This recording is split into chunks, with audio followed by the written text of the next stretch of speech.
is stupid. I'm sorry to say like that.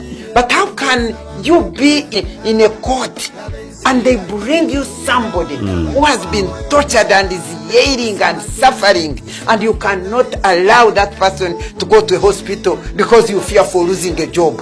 You Ugandans, you have become hopeless, you have become powerless, you have surrendered to nothing, and the nation is going.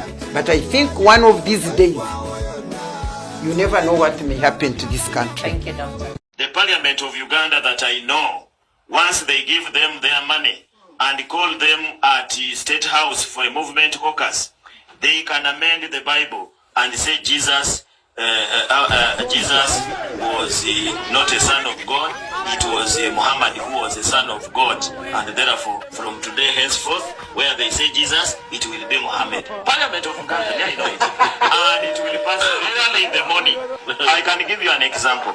There is this MP for Kagoma West, the assistant spokesman of the caucus, of the NRM caucus.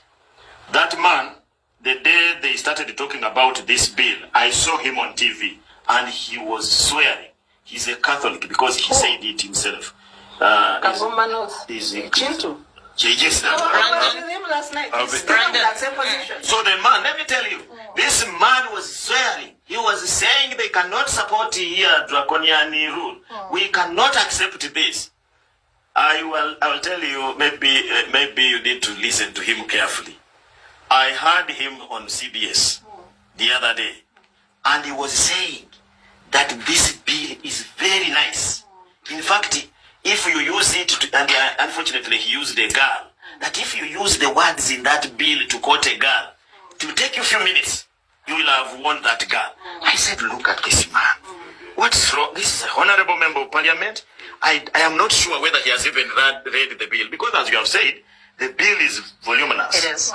80 clauses is not something small that you will understand in a few minutes, and you start saying it is very good.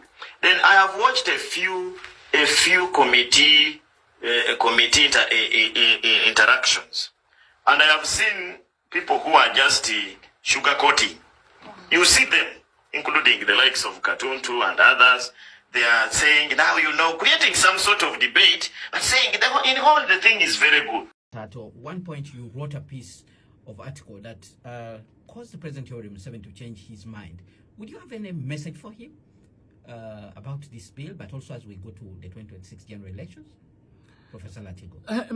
My message is very simple. Mr. President, these young people don't hate you. Which young people?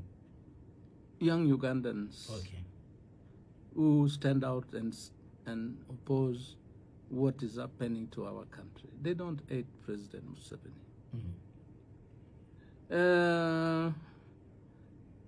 If they were not Ugandans, it could have been worse.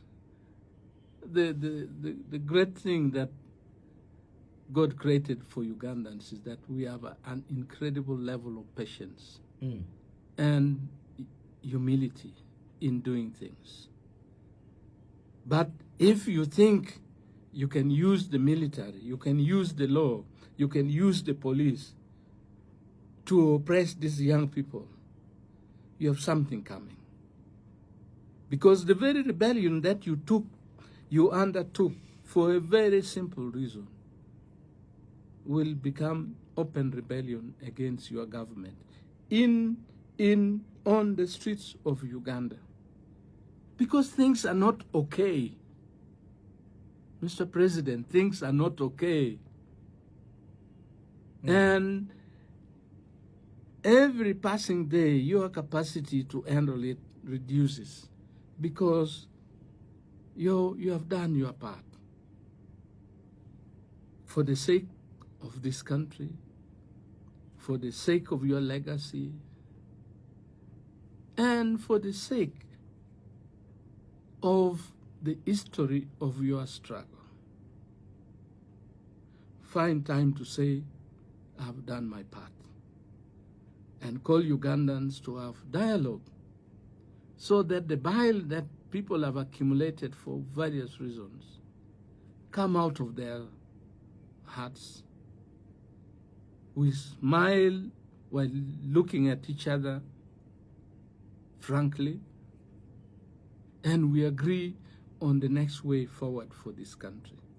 If you do that, you will be a great legacy in the politics of Uganda. But if you don't do that, I can guarantee you that whatever is happening, like under Min, like under Obote, it will end in tears.